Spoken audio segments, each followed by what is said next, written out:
اللہ اللہ اللہ اللہ اللہ اللہ اللہ الف اللہ چمبے دی بوٹی مرشد من وچ لائی واللہ نفی اسباد دا پانی ملیا ہر رگے ہر جا نحمدہ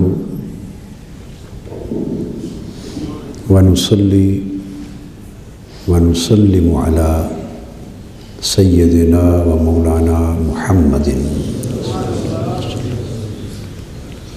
رسولہ النبی الامین المکین الحنین الکریم الرؤوف الرحیم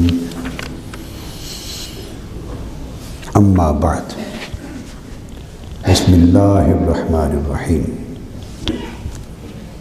وَاعْلَمْ یا اخی ان الذنوب تورث الغفلہ والغفلة تورث القسوة والقسوة تورث البعد من اللہ والبعد من اللہ یورث النار۔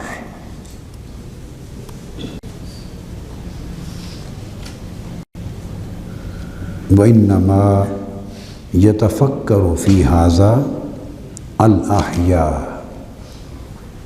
وَأَمَّا الْأَمْوَاتُ فَإِنَّهُمْ قَدْ أَمَاتُوا أَنفُسَهُمْ بِحُبِّ الدُّنْيَا۔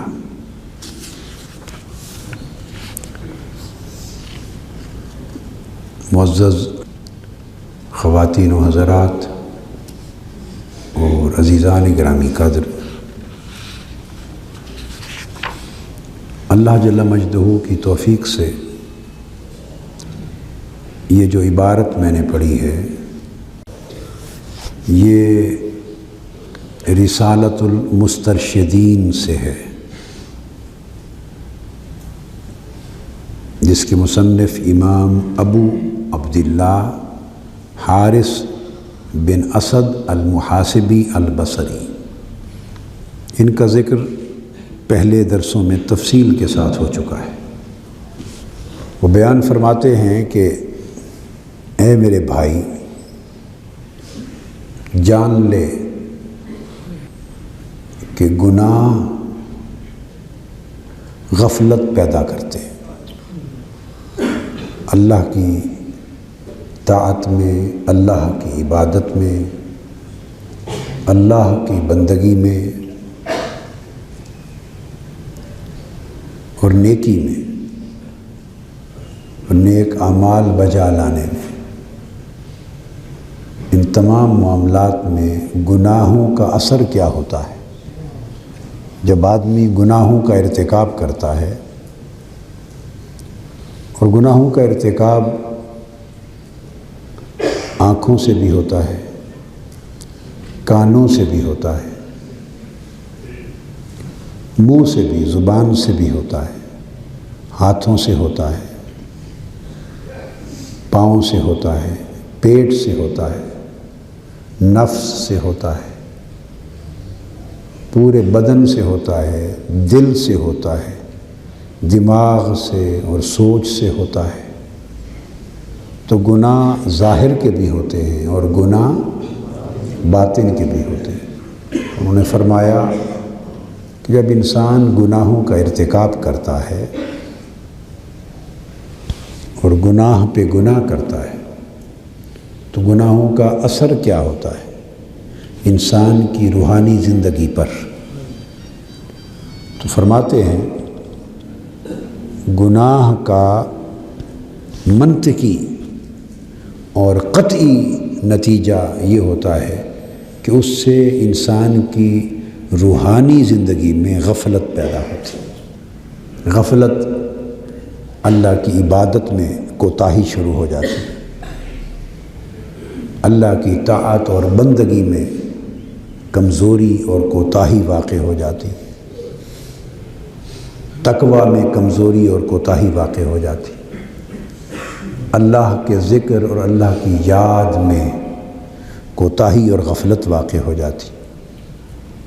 پرہیزگاری میں کوتاہی اور غفلت واقع ہو جاتی، ذوق اور شوق میں کمی واقع ہو جاتی،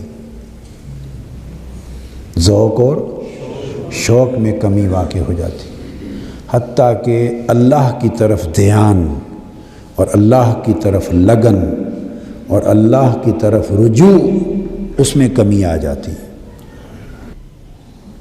یہ جو نقص واقع ہوتا ہے اور اللہ کی طرف رجوع، اس سے دھیان ہٹ جاتا ہے، کمزور پڑ جاتا ہے، اس تبدیلی اور اس کیفیت کو غفلت کہتے ہیں۔ غفلت بیداری کا الٹ ہے، عکس ہے۔ جب غفلت واقع ہوتی ہے تو بندے کو روحانی طور پر اپنی اچھائی اور برائی میں بھی امتیاز نہیں رہتا، اپنے نفع نقصان میں بھی فرق اور تمیز نہیں رہتی۔ تو فرمایا گناہوں کا اثر غفلت کی صورت میں انسان کی باطنی زندگی پر مترتب ہوتا ہے، اور غفلت کیا کرتی ہے؟ غفلت کا نتیجہ کیا ہوتا ہے؟ غفلت کا نتیجہ قسوت ہے۔ کیا ہے؟ قسوت۔ دل سیاہ ہو جاتے ہیں اور سخت ہو جاتے ہیں، دل سیاہ ہو جاتے ہیں اور سخت ہو جاتے ہیں، اس میں قسوت اور شقاوت پیدا ہو جاتی ہے۔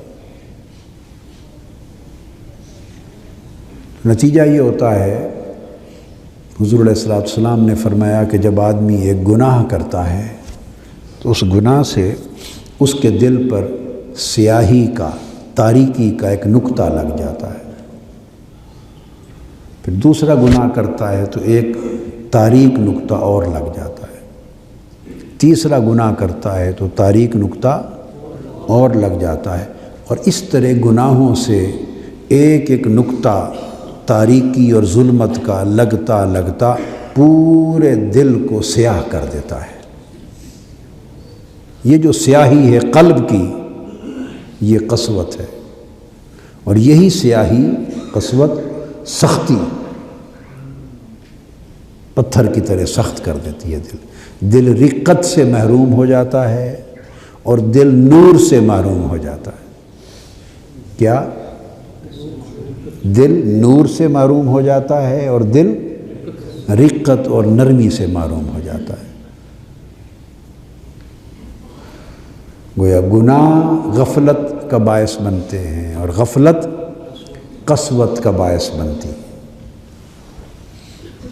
جب دلوں میں قسوت پیدا ہوتی ہے، سیاہی اور سختی، رقت اور نرمی اور خشیت نہیں رہتی، جب یہ کیفیت پیدا ہوتی ہے تو یہ قسوت کیا نتیجہ پیدا کرتی ہے؟ اس کے نتیجے میں بندہ اللہ سے دور ہو جاتا ہے۔ البعد من اللہ، اسے اللہ سے دوری ہو جاتی ہے۔ اللہ تعالیٰ اسے اپنی حضوری سے، اپنی بارگاہ کی حاضری سے، اپنی قربت سے محروم کر دیتا ہے، اس کو دور کر دیتا ہے۔ نتیجہ یہ ہوتا ہے کہ یہ اثر پہ اثر مترتب ہوتا چلا جاتا ہے، مگر چونکہ اس کے اندر غفلت آ گئی ہے اور قسوت آ گئی ہے، سو اس کا احساس بھی سلب ہو گیا ہوتا، اس کو اس کا احساس نہیں ہوتا، اس کو پتہ ہی نہیں چلتا کہ میں اللہ سے کتنا دور ہو گیا ہوں، کتنا محروم ہو گیا ہوں، اور مجھ پر کتنی شقاوت اور بدبختی،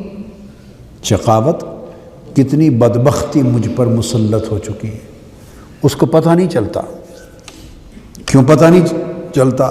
کہ پتہ چلنا تھا اس کو یقظہ سے، بیداری سے، پتہ چلنا تھا یقظہ، بیداری سے، بیداری سے اسے آگہی ہونی تھی، بیداری کے ذریعے اسے تنبہ ہونا تھا، آگہی ہونی تھی۔ اس پر میں نے بڑی تفصیلی درس دیا ہے۔ تو جب بیداری اس کی چھن گئی، اسی کو غفلت کہتے ہیں۔ غفلت نیند ہے۔ غفلت کیا ہے؟ یہ نیند ہے۔ تو بیداری نہ رہی، نیند آ گئی، تو اب نیند میں اس کا شعور تو کام نہیں کرتا۔ نیند نام ہی اس چیز کا ہے کہ شعور معطل ہو جاتا ہے، شعور معطل ہو جاتا ہے، لہٰذا اس میں قسوت بھی آ گئی اور اسے بعد بھی ہو گیا، اللہ سے دوری بھی ہو گئی۔ مگر غفلت کی وجہ سے، غفلت کا سب سے بڑی ہلاکت یہی ہے غفلت، اور ساری ہلاکتوں کی جڑ اور ساری ہلاکتوں کا دروازہ یہی غفلت ہے، کیونکہ اب اس کا احساس کا دروازہ بند ہو گیا، ادراک اور شعور کا دروازہ بند ہو گیا۔ اس لیے ہم ایک اندھیرے میں مسلسل بڑھتے چلے جا رہے ہیں اور خسارے کے سودے کرتے چلے جا رہے ہیں، ہلاکت اور تباہی کی طرف بڑھتے چلے جا رہے ہیں، اور ہم خوش ہیں، خوش و خرم ہیں۔ ہم میں کوئی روتا چیختا تھراتا تڑپتا نظر نہیں آتا، اس لیے کہ خبر ہی نہیں ہے نا کتنا خسارہ ہو گیا۔ اگر یہ احساس ہو جائے، پتہ چل جائے کہ میں لٹ گیا ہوں، اب میرا کچھ نہیں بچا، اور پھر یہ پتہ چل جائے کہ اللہ نے مجھے دور کر دیا ہے، فرما دیا لے جاؤ اس کو مجھ سے دور کر دو، تو جس کو اللہ خود سے دور کر دے اس کا جینا کیا جینا ہے؟ تو اگر اسے خبر ہوتی تو وہ مر جاتا۔ حضور علیہ السلام نے فرمایا، لوگوں جو میں جانتا ہوں اگر تم جان لیتے تو تمہارا ہنسنا ختم ہو جاتا، تم ہر وقت روتے پھرتے۔ جو میں جانتا ہوں اگر تم جان لیتے تو فرمایا تم بہت کم ہنستے اور ہر وقت روتے پھرتے، اور تم پھر شہروں میں گھروں میں نہ رہتے، چیخ کر جنگلوں اور غاروں میں نکل جاتے۔ تمہیں سکون نہ آتا کہ اب گھروں میں رہنے اور سکون سے رہنے کا کیا مطلب، ہم تو لٹ گئے ہیں۔ اور اس سے بڑا لٹ جانا کیا ہے کہ جس کے مولا نے اسے اپنے قرب سے محروم کر دیا۔ مگر چونکہ ہم غافل ہیں، ہم غافل ہیں، اس لیے ہمیں اندازہ نہیں ہے، ہمیں شعور نہیں ہے کہ کتنا خسارہ ہو چکا ہے۔ اللہ پاک نے فرمایا اعوذ باللہ من الشیطان الرجیم والعصر ان الانسان لفی خسر، فرمایا قسم ہے زمانے کی کہ انسان بڑے خسارے میں جا چکا ہے۔ آپ سوچیں گریبانوں میں جھانک کر ہم میں سے کتنے ہیں جنہیں اس بات کا احساس ہے کہ ہم خسارے میں جا چکے ہیں۔ ہم تو کسی اور نفع اور نقصان کے چکر میں رہتے ہیں، ہم تو کسی اور نفع اور نقصان اور کسی اور منافع اور خسارے کے دھندے میں رہتے ہیں، ہم اسی میں حساب میں رہتے ہیں، اور جو اصل خسارہ واقع ہو چکا ہے وہ بڑھتا چلا جاتا ہے اور وہ ہلاکت میں بدل جاتا ہے۔ تو آقا علیہ السلام نے فرمایا کہ اگر تمہیں وہ پتہ چل جاتا جو میں جانتا ہوں تو تم ہنسنا چھوڑ دیتے، ہر وقت روتے، اور تم گھروں میں نہ رہتے، چیختے ہوئے جنگلوں میں نکل جاتے۔ اور پھر آقا علیہ السلام نے ایک بات اور بھی فرمایا کہ ایک زمانہ جب فتنے قریب آ جائیں گے تو ایسا بھی آئے گا کہ جب ایمان جنگلوں اور غاروں میں نکل جاؤ گے تو بچے گا۔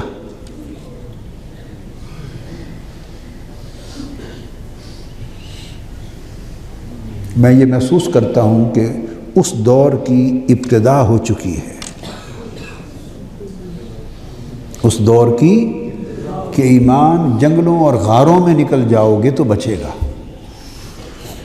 اب میں اس کی ایک نئی تعبیر کرتا ہوں، اس کی ایک نئی تعبیر کرتا ہوں کہ آقا علیہ الصلوۃ والسلام نے امت کو جنگلوں اور غاروں میں چلے جانے کا حکم تو نہیں دیا،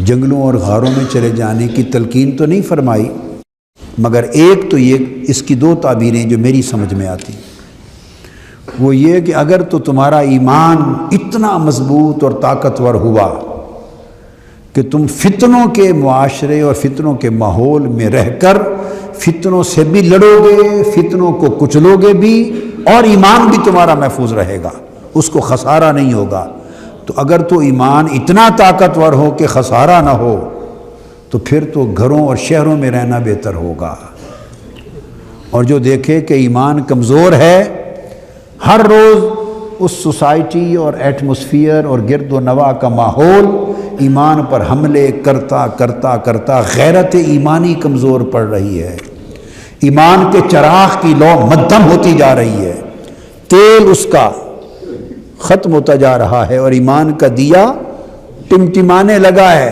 ڈر ہے کہ رفتہ رفتہ کہیں بجھ نہ جائے۔ لوگوں، بجھ جانے کا معنی کیا ہے؟ وہی ہے کہ ایسی غفلت کا اندھیرا آ جائے کہ پھر لٹتے رہیں اور شعور نہ رہے۔ وائے ناکامی متاع کارواں جاتا رہا، اور کارواں کے دل سے احساس زیاں جاتا رہا۔ نقصان یہ نہیں ہے کہ نقصان ہو گیا، نقصان یہ نہیں کہ نقصان ہو گیا، اصل نقصان یہ ہے کہ نقصان کی خبر نہ رہی، نقصان کا احساس نہ رہا، نقصان کا شعور نہ رہا۔ تو آقا علیہ السلام نے فرمایا کہ جنگلوں اور غاروں میں جا کر ایمان کو بچانا ہوگا، جو جنگلوں اور غاروں میں جا کر لوگوں سے کٹ کر صرف عبادت کرے گا اسی کا ایمان بچے گا۔ اب اس کی میں نے ایک تعبیر تو یہ کی کہ جو تو شہروں میں رہ کر، سوسائٹی میں رہ کر اپنے ایمان کی حفاظت کر سکے، ایمان کی حفاظت کر سکے، وہ تو اپنے ایمان کو شہروں میں رہ کے بچا لے اور بھاگے نہیں، مفرور نہ ہو، مردانہ وار فتنوں کا مقابلہ کرے۔ کس تلوار سے؟ ایمان کی تلوار سے، عبادت کی تلوار سے، اللہ سے تعلق کی قوت کے ساتھ، باطن کے نور کے ساتھ، اندر کے نور کے ساتھ باہر کے اندھیرے سے مقابلہ کرے۔ لیکن جس کا اندر کا نور اتنا طاقتور نہیں اور چراغ ایمان کا پہلے ہی ٹمٹما رہا ہے تو اس کے لیے رسک ہوگا۔ اس کے لیے فرمایا کہ پھر دو آپشنز ہوں گی، ایک شہروں میں رہنا کہ فرار نہ ہو، فرار ہونا اچھی بات نہیں، اور ایک رہ کر اگر ایمان جاتا ہو تو پھر شہروں میں رہنے کی خوبی چھوڑ دیں اور غاروں میں جا کے ایمان کو بچا لینا۔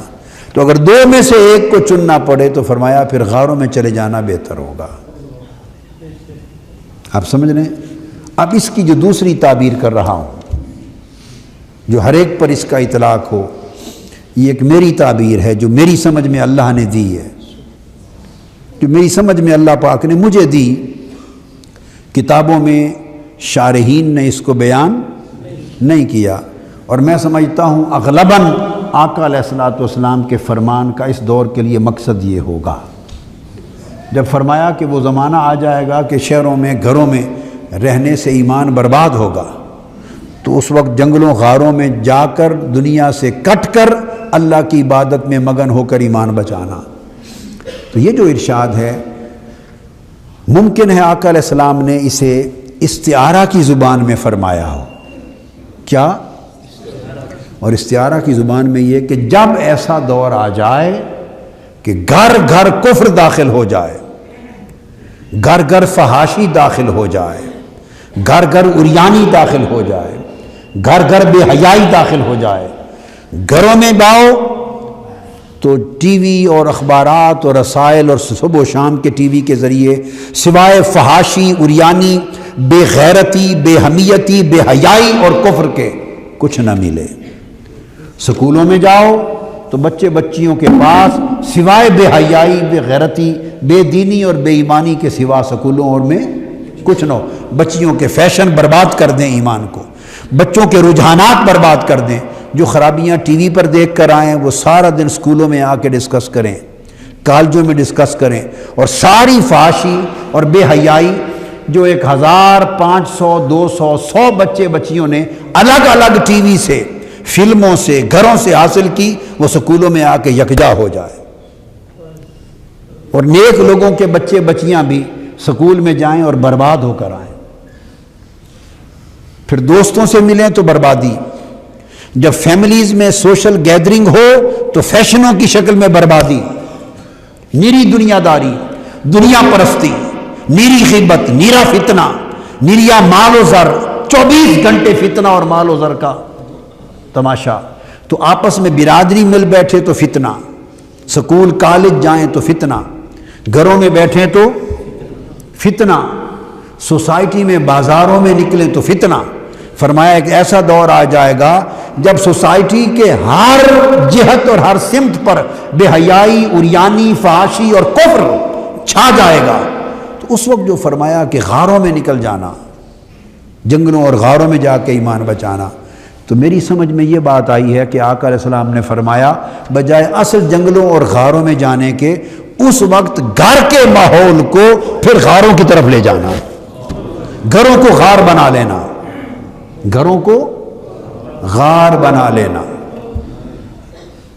گھروں کو غار بنا لینا، جنگل بنا لینا، اور اس کے بغیر تمہارا اور تمہاری اولادوں کا ایمان بچ نہیں سکے گا۔ آج کے لیے میری اس نصیحت کو یاد رکھیں اور مجھے بتائیں، آپ میں سے کوئی ہے، کوئی شخص جو اس بات کی ضمانت دے، ضمانت تو کیا دے گا، دبے لفظوں سے بھی کہہ سکے کہ اس کے گھر میں ٹی وی بھی سارا دن چلے اور وہ اپنے بچے بچیوں کو نیک بھی رکھ سکے؟ کوئی ایک بتا دے مجھے کہ سارا دن ٹی وی بھی چلے، ماں باپ، آپ لوگ، آپ کی بیویاں، آپ لوگ بڑے ڈرامے بھی دیکھیں، فلمیں بھی آتی ہوں گی، فلمیں بھی دیکھیں، مجھے تو پتہ نہیں کہ کیا کیا پروگرام آتے ہیں، جیسے سن بیٹھتے ہیں۔ جو کچھ ٹی وی پہ آتا ہوگا میں اس کا اندازہ کر سکتا ہوں کہ طویل مدتوں قبل کی خبر ہے کہ ٹی وی پہ کیا آتا تھا، اور زمانے کی رفتار کا اندازہ کر کے میں کیلکولیٹ کر سکتا ہوں کہ ترقی کے ساتھ کہاں تک پہنچ گیا ہوگا۔ کبھی کبھار لوگوں سے سن بیٹھتے ہیں، تو ٹی وی پر جو کچھ ہوتا ہوگا پرائیویٹ چینلز پر، پھر اس کے بعد ڈش ہے، پھر پوری دنیا شرق تا غرب، امریکہ، انگلینڈ، ویسٹ اور ایسٹ اور انڈیا، سارا کچھ آپ کے گھر سکرین پر ہے۔ اور لوگ بتاتے ہیں کہ کسی کو دیکھنے کی پاکستان خود انڈیا اور باہر کی دنیا سے اور زیادہ پرائیویٹ چینل سب اس سے آگے ہیں، نیری تباہی ہے۔ تو کوئی ہے جو یہ کہے کہ اس کے گھر میں یہ ٹی وی بھی چلیں، سارے پروگرام حسب منشا جب بھی ہوں چلیں، اور بچوں کو وہ حیا اور غیرت ایمانی اور نیکی پر بھی رکھ سکے، ان کی بیٹیوں میں حیا بھی رہ جائے، بیٹیوں میں حیا بھی رہ جائے، ٹی وی بھی چلیں اور گھر میں حیا بھی رہے، ٹی وی بھی چلیں اور ایمان بھی سلامت رہے۔ کوئی ہے جو اس کی ضمانت دے سکتا ہے؟ جو صبح گھر سے نکلتے ہیں روزگار کاروبار کے لیے، رات کو واپس آتے ہیں، آپ کو تو پتہ ہی نہیں کہ آپ کے پیچھے گھر میں ہوتا کیا ہے، ضمانت کیا دینی ہے کسی نے؟ تو جب ایسی فضا ہو جائے تو آقا علیہ السلام نے اس کا حل بتایا، فرمایا غاروں میں جا کر ایمان بچے گا، یعنی گھر کو ایسے ماحول سے جب تک پاک نہیں کر دو گے اور یہ سب شیطانی مراکز کو جب تک بند نہیں کر دو گے اور گھر کو اس کفر اور بے حیائی کی دنیا سے کاٹ کر ایک غار کی مانند نہیں کر دو گے، اس وقت تک تمہارا یا بچوں کا ایمان نہیں بچے گا۔ آپ اگر اپنے اور اپنے بچوں کے، اگلی نسلوں کے ایمان کو بچانا چاہتے ہیں تو میں 2 + 2 4 کی طرح کیٹاگوریکل کرتا ہوں، میرے ہاں تو اس کی گنجائش ہی نہیں ہے، میرے ہاں تو اس کی گنجائش ہی نہیں ہے۔ اور جو اس سے مختلف بات کرتا ہے جھوٹ بولتا ہے، مکر کرتا ہے، جان بوجھ کی آنکھیں بند کرتا ہے، اپنی بربادی کو مول لیتا ہے کہ اس کے گھر میں ٹی وی بھی چلیں سارے جس انجام تک پہنچ چکے ہیں، اور کہے گی جی گھر میں ایمان بھی رہے، بچوں میں دین بھی رہے، ادب بھی رہے، حیا بھی رہے، نماز بھی پڑھیں، عبادت بھی رہے، ناممکن۔ ای محالستو جنو۔ آپ کی اگر تربیت ہم مجھ سے زیادہ مضبوط ہے تو شاید آپ دعویٰ کر لیں، میں تو نہیں کر سکتا، میں نے تو گھر سے ٹی وی شیوی ہمارے گھر میں بند ہیں، کبھی نہیں چلتے۔ میری بات سمجھیں؟ یعنی بچوں کو اس سے محروم کر دیا ہے، اس لیے کہ یہ سہولت اب جس انجام کو پہنچ گئی ہے، دے کر ایمان نہیں بچا سکتے۔ میری بات کو سمجھ میں آئی ہے؟ اب یہ آپ کے لیے ایک لمحہ فکریہ ہے، جا کے سوچیں اور اپنی بیویوں سے بات کریں، اور یہ بھی بھول جائیں کہ میاں بیوی اپنی آنکھوں کے تعیش کے لیے تو بیٹھ کے کھول لیں جی ہم ذرا بچوں کو بھگا دیں اندر چلے جاؤ بھائی، خبردار یہاں نہ بیٹھو، بڑی بے حیائی ہے۔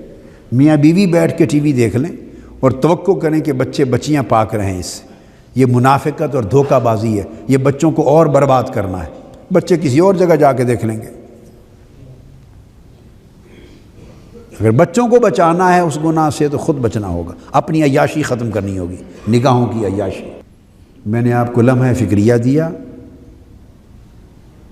اور اس پر گھر جا کے سوچیں، اور اولی فرصت میں گھروں کے ماحول کو پاک کریں، گھروں کے ماحول کو پاک کریں، اور اس میں فحاشی، عریانی، بے حیائی اور کفر کے ماحول کو نکال کر عبادت کا، اللہ اور اللہ کے رسول کی آواز کو داخل کریں۔ کیسٹیں لے کے گھروں میں رکھیں، خطابات کی، آڈیو کیسٹیں، ویڈیو کیسٹیں، ہاں ٹی وی رکھیں، مگر ٹی وی کے چینل ختم کر کے وہاں اپنے دروس کی، درس تصوف کے، روحانیت کے، سیرت کے، درس قرآن، تعلیم اور دینی تعلیم کے کیسٹ لگائیں، ویڈیو لگائیں، سی ڈیز لگائیں، ڈی وی ڈیز لگائیں، تلاوت کی کیسٹیں لیں۔ قاری عبدالباسط ہیں، قاری صدیق منشاوی ہیں، اچھے اچھے خوبصورت پڑھنے والے قراء ہیں، گھر میں دھیمی آواز سے تلاوت کی آواز کو گونجاتے رہیں، آتے جاتے بچوں کے کانوں میں گھروں میں آواز پڑے، ہر وقت قرآن گونجے، نعت پاک گونجے، خوبصورت نعتیں رکھیں، خطاب رکھیں، بس گھر کو یہ ماحول دیں۔ اور جب تک آپ اس میں سٹینڈ نہیں لیں گے ایسے جڈو بنے رہیں گے۔ کیا جڈو تو سمجھتے ہیں نا، بنے ہوئے ہیں نا، یہ شوہران گرامی تو جڈو ہی ہوتے ہیں۔ یہ باہر روب راب ہوتا ہے آپ کا سارا، بس باہر روب دبدبا ہوتا ہے، گھر داخل ہوئے الا ماشاء اللہ جڈوان گرامی ہو گئے، گھر میں چلتا نہیں جی، بس بیویاں نہیں مانتی۔ حکمت سے، تامل سے، بردباری سے بیٹھ کے بات کر کے اس کو سیٹل کریں اور باہر صورت انفورس کریں، نہیں تو آپ بھول جائیں اپنی اگلی بچوں کے لیے، بچوں کے لیے کہ آگے دین اور ایمان کی راہ پہ چلیں گے، بھول جائیں۔ اور پاکستان کا معاشرہ یورپ سے زیادہ کفر کی طرف تیزی سے جا رہا ہے۔ یہاں کفر اور بے حیائی بھی ہے، اوپر منافقت کا لبادہ ہے۔ وہاں نیرا کفر و کفر ہے، منافقت تو کوئی نہیں ہے۔ باہر تو صرف کفر ہے نا، بے حیائی ہے، منافقت تو کوئی نہیں۔ یہاں تو اوپر سے منافقت بھی ہے اور نیرا کفر ہے اندر سارا۔ یہاں دو رنگی ہے، باہر کفر کی دنیا میں ایک رنگ ہوتا ہے۔ لہٰذا یہ لمحہ فکریہ ہے تو اس پہ عمل کریں، سوچیں حکمت کے ساتھ، گھروں کو پاک کریں۔ ہاں تو میں عرض کر رہا تھا کہ آقا علیہ السلام نے فرمایا کہ اگر تمہیں یہ علم ہو جائے جو میں جانتا ہوں تو تم ہنسنا چھوڑ دو اور ہر وقت کثرت سے روتے پھرو، اور تم گھروں کو، شہروں کو چھوڑ کر جنگلوں کی طرف دوڑ جاؤ۔ یہ آقا علیہ السلام نے صحابہ کرام سے فرمایا تھا، یہ بات اس وقت کی تھی، اور آج 14 صدیاں بیت گئی ہیں، اور آج تو ادوار فتن کا آغاز ہو گیا ہے، فتنوں کی علامتیں نمایاں ہو گئی۔ لہذا آج جہاں نیکی اور اجر کے لیے امکانات زیادہ ہیں، وہاں تباہی اور بربادی کے بھی امکانات زیادہ ہیں۔ تو میں یہ عرض کر رہا تھا، تو اللہ پاک حضور علیہ السلام کے اس فرمان پر حضرت امام حارث محاسبی ارشاد فرماتے ہیں کہ گناہ غفلت پیدا کرتے ہیں، غفلت قسوت پیدا کرتے ہیں، قسوت اللہ سے بعد دوری کا باعث بنتا ہے، اور پھر اللہ سے دوری جہنم کا باعث بنتی ہے۔ یعنی سٹیپس ہیں، جب آدمی ایک مرحلے سے نکل کے آگے چلا گیا تو پلٹ کے پیچھے آنا اس کا بڑا مشکل ہے، بڑی محنت لگے گی۔ جب اس سے اگلے دور میں اگلے مرحلے میں داخل ہو گیا، غفلت سے بڑھ کے قسوت میں چلا گیا تو آگے نکل گیا، پیچھے پلٹنا مشکل ہو جائے گا۔ جب قسوت سے نکل کر بعد اور محرومی سے کے حلقے اور اس دائرے میں چلا گیا تو بدبختی اور سخت مسلط ہو گئی، پھر وہاں سے نکلا تو پھر وہ اس کو لے گئی جہنم کی طرف۔ یہ سٹیپس ہیں، اور ان کی ابتدا کہاں سے ہوتی؟ ان کی ابتدا ہوتی ہے گناہ سے۔ ہم اس گناہ کو ہلکا لیتے ہیں، لائٹ لیتے ہیں۔ اس پر امام حارث محاسبی کہتے ہیں کہ یہ بات جو تمہیں بتائی ہے اے دوست، اگر تو زندوں میں ہے تو اس پر غور کر، تفکر کر، اور اگر تو مردوں میں شامل ہو چکا ہے، مردوں میں، تو کہا کہ مردوں نے تو اپنی جانوں کو پہلے ہی دنیا کی محبت کی چھری سے ذبح کر کے مار ڈالا ہے۔ مردوں نے تو پہلے ہی حب دنیا کی محبت میں اپنے آپ کو موت کے گھاٹ اتار دیا ہوا ہے۔ لہذا تعمق اور تفکر کر اس بات پر کہ تو گناہ کو ترک کر دے۔ نکتہ کیا ہوا؟ ترک ذنوب۔ کیا نکتہ ہوا؟ کہ ارادہ کر، پختہ عزم کر گناہ ترک کرنے کا۔ ترک ذنوب و معاصی، گناہ، نافرمانی اور عصیان کو ترک کر دے۔ آقا علیہ الصلوۃ والسلام سے پوچھا ایک صحابی نے، صحیح بخاری میں ہے اور صحیح مسلم میں، کہ یا رسول اللہ صلی اللہ علیہ وسلم، گناہ کی تعریف کیا ہے؟ ہم گناہ کو کیسے پہچانیں کہ یہ گناہ ہے؟ آقا علیہ السلام نے فرمایا، ایک کرائیٹیرین دیا، فرمایا جو تیرے جی میں کھٹکے وہ گناہ ہے۔ جو تیرے جی میں کھٹکے، تیرے ضمیر پر بوجھ بنے، وہ گناہ ہے۔ اور فرمایا ایک علامت اور بتا دوں، فرمایا وہ عمل جو تو چھپ کے کرے اور لوگوں سے بچاتا چھپاتا پھرے وہ گناہ ہے۔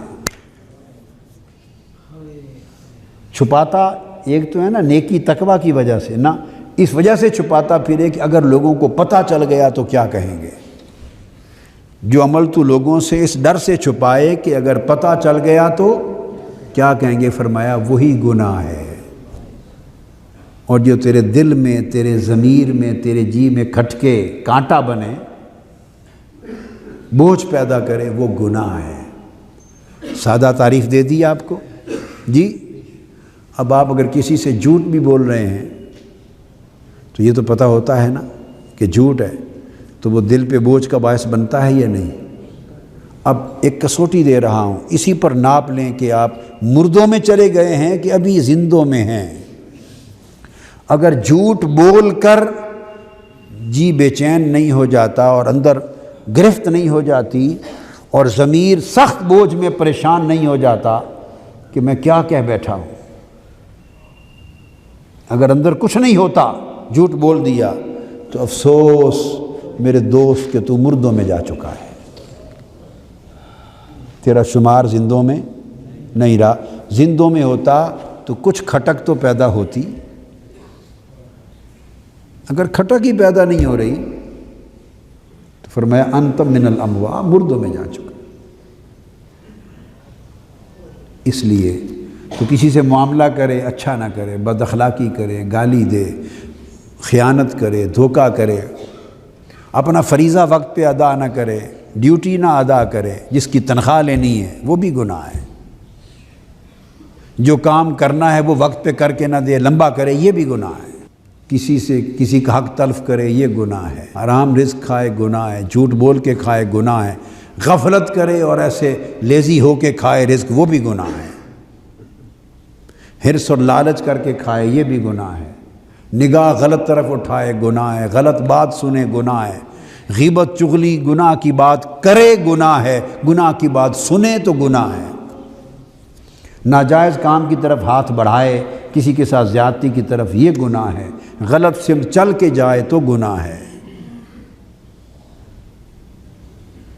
اور اگر وہ گناہ صادر ہو اور ضمیر پر بوجھ بن جائے، اندر پریشانی لائق ہو جائے، انسان گھبرا جائے کہ کیا کر بیٹھا ہوں، یہ کیفیت پیدا ہو جائے کہ کیا کر بیٹھا ہوں، تو ابھی اس کی خوش نصیبی ہے کہ ابھی وہ سٹل ٹمٹما رہا ہوگا، مگر ہے ابھی زندوں میں، کوئی رمق باقی ہے۔ اور اگر احساس ہی نہ ہو، اس پر بوجھ ہی نہ ہو، طبیعت بے چین ہی نہ ہو، اضطراب ہی پیدا نہ ہو، اندر بھی سکون رہے جھوٹ اور گناہ کے باوجود، تو اس کے لیے افسوس کہ اس کی بد نصیبی ہے، وہ مردوں میں جا چکا۔ اس کی پرکھ میں نے آپ کو بتا دی۔ اب یہ تو فیصلہ ہر آدمی کر سکتا ہے کہ نہیں اندر سے؟ جی کر سکتا ہے۔ تو علاج کیا ہے اس پورے سلسلہ نتائج سے بچنے کا؟ کہ گناہ ترک کر دیے جائیں۔ بولیے گناہ۔ لوگ کرتے ہیں جی جو پڑھتا ہوں بھول جاتا ہوں، جو بھول جاتا ہوں، نسیان بہت ہے، نسیان بہت ہے۔ تو حضرت عبداللہ ابن مسعود فرماتے ہیں نسیان کا سبب کثرت گناہ ہے۔ گناہ نسیان پیدا کرتا ہے۔ میری بات آپ سمجھیں، گناہ نسیان پیدا کرتا ہے۔ اب یہ الگ بات ہے کہ کسی کو یہ پتہ نہ چلے کہ وہ گناہ کر رہا ہے یا نہیں۔ گناہ کے اوپر بیداری کے ساتھ، بیدار مغزی کے ساتھ، تنبہ اور آگہی کے ساتھ گناہ پہ نگاہ رکھنے کی ضرورت ہے، نگرانی کی ضرورت ہے، تاکہ خبر ہو کہ گناہ کیا ہے۔ کہیں ایسا تو نہیں کہ اس کا ضمیر اتنا مردہ ہو گیا ہے کہ وہ سارا دن گناہ کرتا ہے اور اسے گناہ کا شعور اور خبر نہیں۔ گناہ پہ نگاہ رکھے، اور فرمایا کہ گناہ سے علم نکل جاتا ہے، علم نور ہے۔ جب انسان گناہ کا ارتکاب کرتا ہے تو یہ نور کم ہو جاتا ہے۔ امام ابو حنیفہ رحمۃ اللہ تعالی علیہ، ان کے بارے میں آیا ہے، ملا علی قاری نے طبقات الحنفیہ میں بیان کیا، اور عبداللہ ابن مسعود رضی اللہ تعالیٰ عنہ کا یہ فرمان امام ابن عبد البر نے بیان کیا جامع بیان العلم و فضلہ میں۔ امام اعظم ابو حنیفہ رحمۃ اللہ تعالی علیہ رضی اللہ تعالیٰ عنہ، آپ کے بارے میں ملا علی قاری نے طبقات الحنفیہ میں لکھا ہے کہ امام اعظم رضی اللہ تعالیٰ عنہ کا ایک معمول تھا، اور وہ یہ تھا کہ اگر کسی مسئلہ پہ وہ الجھ جاتے، علمی مسئلہ پر، فقہی مسئلہ پر، عقدہ کوئی گانٹھ نہ کھلتی، سمجھ نہ آتا، حل نہ ہوتا، کوئی علمی عقدہ اور علمی فقہی مسئلہ اگر کوئی حل نہ ہوتا، تو آپ کہتے کہ یہ جو انفتاح نہیں ہوا، حل نہیں ہو رہا، عقدہ نہیں کھل رہا، الجھن آ گئی ہے، یہ میرے کسی گناہ کے سبب سے ہے۔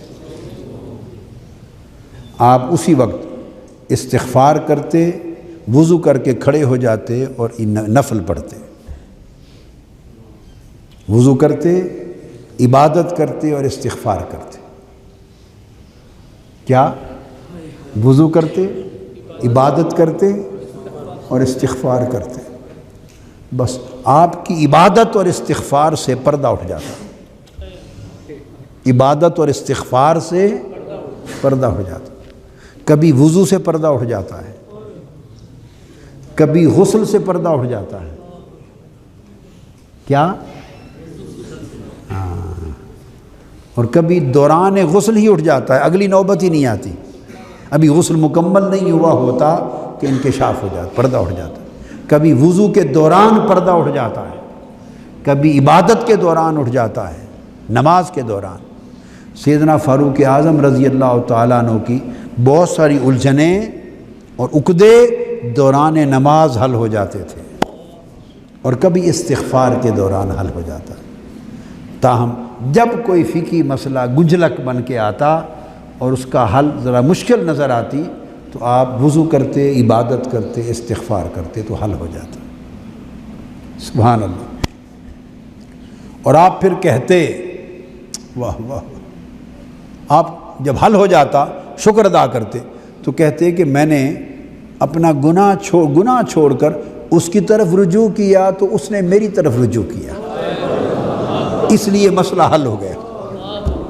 فرماتے میں نے اس کی طرف رجوع کیا، اس نے میری طرف رجوع کیا تو اس نے اب اس کے فیض سے حل ہو گیا۔ یہ ان لوگوں کی کیفیت ایمان تھی، یہ ان لوگوں کی معرفت تھی۔ اور جب یہ بات حضرت فضیل بن عیاض کو پہنچی، کتنے بڑے لوگ تھے، لوگ تو وہی تھے، ہم تو حیوانوں سے بھی بدتر ہیں، اور زمانہ بھی وہی تھا۔ جب یہ بات حضرت فضیل بن عیاض کو پہنچی کہ امام اعظم ابو حنیفہ کا یہ معمول ہے، تو ان کی چیخ نکل گئی، فبکا بکاء شدیدا، ان کی چیخ نکل گئی اور بڑی بکا کے ساتھ چیخ کر رو پڑے، کہنے لگے خدا کی قسم یہ جو ابو حنیفہ کا معاملہ تھا اس وجہ سے تھا کہ اس کے گناہ کوئی نہیں تھے، جس کی زندگی میں گناہ کم ہوتے ہیں اسی پر یہ فیض اس طریقے سے ہوتے ہیں، اور جس کی صبح و شام گناہ میں لت پت ہو، وہ استغفار کرے، وہ عبادتیں کرے، وہ وضو کرے، اس کے گرہیں نہیں کھلتی، اس کی گرہیں۔ فرمایا یہ جو ابو حنیفہ کا معاملہ تھا وہ ایسے گناہوں کا نام لیتا تھا، یہ ان کی عاجزی تھی، انکساری تھی، وہ گناہوں کا نام لیتا تھا۔ یہ جو واقعہ ہے در حقیقت اس واقعے کا سبب ان کی قلت گناہ تھی کہ ان کے گناہ کم تھے۔ کم کا لفظ اس لیے بولا کہ انسان کے لیے معصوم کا لفظ استعمال نہیں ہوتا، کہنا چاہتے ہیں کہ وہ ان کے گناہ نہیں تھے تو یہ ہوتا تھا۔ اور پھر آپ کیفیت دیکھیں نا، ایک خبر پہنچی ہے، اس پر فضیل بن عیاض کی چیخ نکل گئی اور دھاڑے مار کے رو پڑے۔ کیا اثر ہوا ہوگا؟ ان لوگوں کا تقویٰ کے ساتھ تعلق کیا تھا، حضور الہ میں تعلق کیا تھا، ترک ذنوب میں ان کے دلوں کی کیفیت کیا تھی، توبہ اور استغفار میں مقام کیا تھا، کہ ایک خبر ملی ہے، ایک خبر ملی ہے کہ اللہ والے کی، کہ اگر کوئی مسئلہ عقدہ ان کا حل نہ ہوتا تو فرماتے یہ میرے گناہ کے سبب سے ہے، اور چھوڑ دیتے اور وضو کر کے نماز پڑھتے، توبہ کرتے، استغفار کرتے تو عقدہ حل ہو جاتا۔ یعنی یہ خبر سنی ہے تو دھاڑے مار کے رو پڑے، چیخ نکل گئی۔ اب اندازہ کر لیں کہ کیا گریہ و زاری، کیا رکت، کیا خشوع و خضوع، کیا تذلل ان کی زندگی میں تھی۔ کہنے کہ یہ اس لیے تھا کہ یہ قلت ذنوب کی وجہ سے تھا کہ ابو حنیفہ کے گناہ نہ تھے۔ اور کیوں نہ ہوتا ایسے کہ سارا دن امام اعظم ابو حنیفہ رضی اللہ تعالی عنہ حضور کی امت میں علم کی خیرات بانٹتے تھے، سارا دن حضور کے دین کی خدمت کرتے اور حضور کے دین کو سنبھالا دیتے، حضور کے دین کو مرتب کرتے، مدون کرتے، حضور کے دین کو حفاظت کرتے، حضور کی امت تک پہنچاتے، سارا دن تو حضور کے دین اور حضور کے علم کی خدمت کرتے، نور بکھیرتے۔ تو تھک ہار کے جب رات ہو جاتی تو نماز کے بعد پڑھ کے گھر آ جاتے، لوگ سمجھتے گھر چلے گئے ہیں، لباس بدل کے پھر پلٹ کے مسجد میں چلے جاتے جب کوئی نہ رہتا، اور ساری رات مسجد میں عبادت میں گزارتے۔ ایک تابعی کہتے ہیں جب مجھے خبر ہوئی کہ امام ابو حنیفہ رات کو پلٹ کے پھر آ جاتے ہیں اور ساری رات عبادت کرتے اور روتے ہیں، تو میں نے سوچا کہ پچھلی رات جا کے دیکھوں کہ کرتے کیا ہے۔ میں پچھلی رات چھپ کے اندھیرے میں مسجد میں گیا، فرماتے ہیں آپ کا بڑھاپا تھا، آپ کھڑے تھے اور اپنے ہاتھوں سے اپنی سفید ریش اس طرح پکڑی ہوئی تھی اور کھینچتے تھے اور زار و قطار روتے تھے اور عرض کرتے تھے باری تعالیٰ اگر کسی بھی وجہ سے تو میرے گناہ نہ بخشے اور کسی بھی وجہ سے میں لائق مغفرت اور لائق بخشش نہ بنو ہو سکوں تو میرے مولا اور کچھ نہ صحیح تو میری داڑھی کے سفید بالوں کا حیا کر لینا۔ تیرے حبیب کا فرمان ہے کہ سفید بالوں کا اللہ حیا کرتا ہے، تو میرے داڑھی کے سفید بالوں کو دوزخ سے بچا لینا۔ اور التجا بھی کیا کرتے تھے کہ دوزخ سے بچا لینا، اس سے بڑی بات مولا سے مانگتے نہیں تھے۔ یہ وہ امام ابو حنیفہ وہ فرماتے ہیں کہ جب گناہ ترک کرتا ہوں اور استغفار کرتا ہوں تو اس سے انفتاح عقدہ کھل جاتا ہے۔ امام ابن حجر عسقلانی نے مزید تہذیب التہذیب میں لکھا ہے، حضرت وکیع بن الجراح ایک جلیل القدر تابعی گزرے ہیں، حضرت وکیع بن الجراح الکوفی، کوفہ کے، اور یہ بھی ان اکابر میں سے ہیں کہ جنہوں نے اوائل وقت میں تبع تابعین میں سے جنہوں نے کتاب الزہد لکھی تھی، تصوف پر، رقت پر، زہد پر کتابیں جو لکھی گئیں ان میں سے ایک یہ ہیں، اور یہ بڑے جلیل القدر ائمۃ الاعلام میں سے تھے اور حفاظ میں حدیث میں سے۔ تو بزرگ فرماتے ہیں، علی بن خشرم روایت کرتے ہیں، فرماتے ہیں کہ میں نے، یہ حفاظ حدیث میں سے تھے، حافظ الحدیث تھے، ہزارہا حدیث روایت کرتے، تو انہیں فرمایا کہ میں نے کبھی بھی ان کو اپنے ہاتھ سے لکھتے ہوئے نہیں دیکھا تھا، کبھی اپنے ہاتھ سے لکھتے ہوئے نہیں دیکھا، اور ان کی کوئی تحریر ان کے ہاتھ بھی، کسی کے ہاتھ بھی نظر نہیں آئی ان کے ہاتھ کی تحریر، بس وہ سنتے اور یاد کر لیتے، وہ سنتے اور یاد کر لیتے۔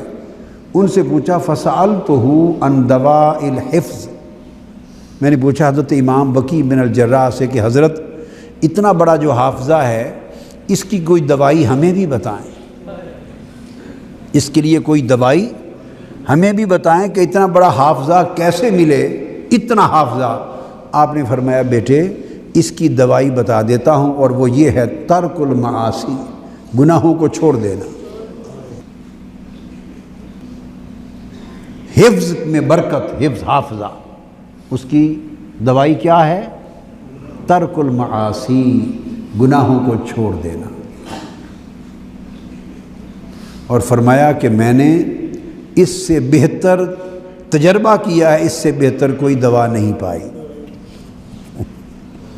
اس سے بہتر کوئی دوا حافظے کے لیے نہیں پائی۔ اب آپ کو بھی سمجھ آ گئی، حافظے کے لیے بہت لوگ کہتے ہیں، حافظے کے لیے بس ترک المعاصی، گناہوں کو، نافرمانیوں کو، غفلتوں کو ترک کر دینا۔ امام شافعی رحمۃ اللہ علیہ نے بھی یہی بات کہی۔ حضرت عبداللہ ابن عباس رضی اللہ تعالیٰ عنہ وہ بیان فرماتے ہیں کہ جب انسان نیک عمل کرتا ہے اور گناہ کو چھوڑتا ہے اور نیک عمل کرتا ہے، عبادت کرتا ہے، تقوی اختیار کرتا ہے،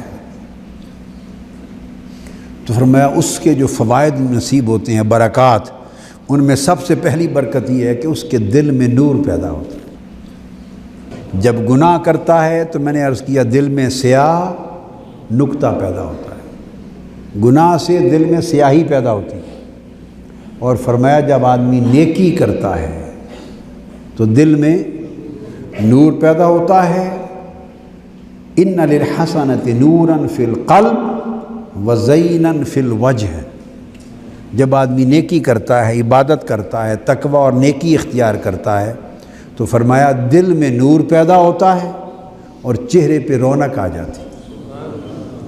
پہچان، دل میں نور پیدا ہوتا ہے اور چہرے پر رونق آ جاتی ہے۔ اور گناہ کرنے سے دل میں سیاہی پیدا ہوتی ہے اور چہرے پر بے رونقی ہو جاتی ہے، چہرے پر بے رونقی ہو جاتی ہے، چہرہ بے رونق ہو جاتا ہے، چہرے پر ذہن نہیں رہتا، یبوست آ جاتی ہے، خشکی آ جاتی ہے، ایسے لگتا ہے جیسے کچھ نوچ لیا گیا ہے چہرے سے۔ تو فرمایا نیکی سے، عبادت سے، ترک معاصی سے، گناہ چھوڑنے سے اور عبادت اختیار کرنے سے دل میں نور آتا ہے. بولتے آئیے کیا؟ چہرے پہ رونق آ جاتی ہے.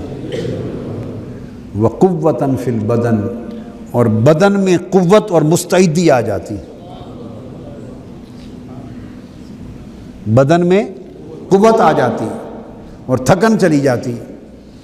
یہ جو ہر وقت تھکے تھکے رہتے ہیں، ہر وقت جو تھکے تھکے رہتے ہیں اور جسم میں طاقت نہیں ہے، بدن میں قوت نہیں ہے، کمزوری ہے، فرمایا عبادت اور نیکی سے بدن میں قوت اور چستی آ جاتی. اور پھر آگے وسعتاً فی الرزق، رزق میں فراخی آ جاتی. عبادت کیا کریں، رزق میں کمی ہو تو عبادت کو زیادہ کیا کریں. ہماری عادت کیا ہے؟ بس تقریریں کر دی، نعتیں پڑھ دی اور سمجھے بس ساری سنیت بھی ہو گئی، عبادت بھی ہو. اپنی عملی زندگی کو ٹٹولا کریں، عبادت کتنی ہے. ہم عاشقان رسول بنے ہوئے ہیں نا، کیا؟ اور غلامان رسول کہلاتے ہیں. دیکھیں اپنی کتاب زندگی کو اٹھا کر، اس کے ہر روز کا ورق دیکھیں کتنی عبادت ہے اس میں. میری بات سمجھیں؟ اگر ورقے زندگی کی کتاب کے روز کے ورقے عبادت سے خالی ہیں تو کیسا عشق رسول اور کیسی غلامی ہے رسول. پھر یہ جھوٹے ٹائٹل ہیں ہمارے، کیا کہ محبوب جن کے عشق کا دعویٰ کریں وہ تو رات کو کھڑے ہوں اور قدم مبارک سوج جائیں، اور عاشق ساری رات پڑے ہی رہیں، بس ہوش ہی کوئی نہ. محبوب کے قدم سوج جائیں رات کو عبادت میں کھڑے ہو کر. اور جو عاشقان رسول ہیں جی، ان کو مصلی سے غرض ہی کوئی نہ ہو. کوئی جوڑ ہے کوئی جوڑ؟ آپ خود ذرا آنکھیں بند کر کے سوچیں. آقا علیہ الصلوۃ والسلام کے عشق کا دعویٰ ہے اور حضور علیہ السلام ساری رات کھڑے رہتے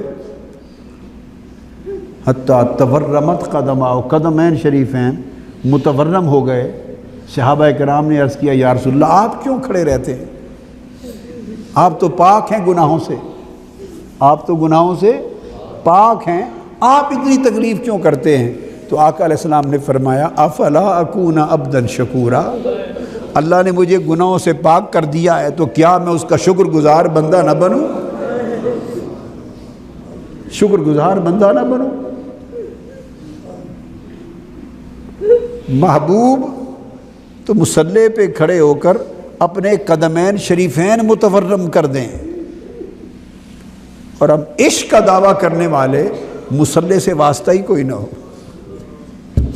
وہ کیسے عاشقان رسول ہیں جن کی دوستی نہیں ہے مصلی کے ساتھ، اور اپنی راتوں کو آقا علیہ السلام کی راتوں کے ساتھ نہیں جوڑتے.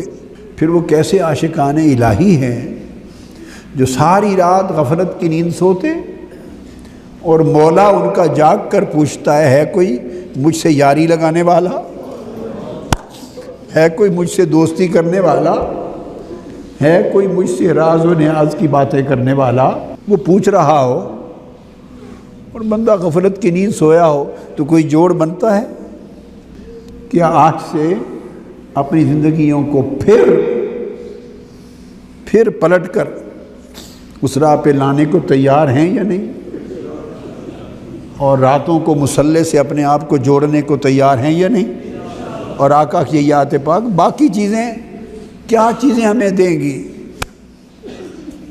کیا آج استقامت کے ساتھ آج سے آپ لوگ یہ سب کارکنان اور وابستگان تحریک سے آپ نہیں چاہتے کہ آپ کے ماتھے نور سے جگمگ ہوں اور دلوں میں نور کے چراغ جلیں اور آقا علیہ السلام دور سے دیکھیں تو پیار کریں؟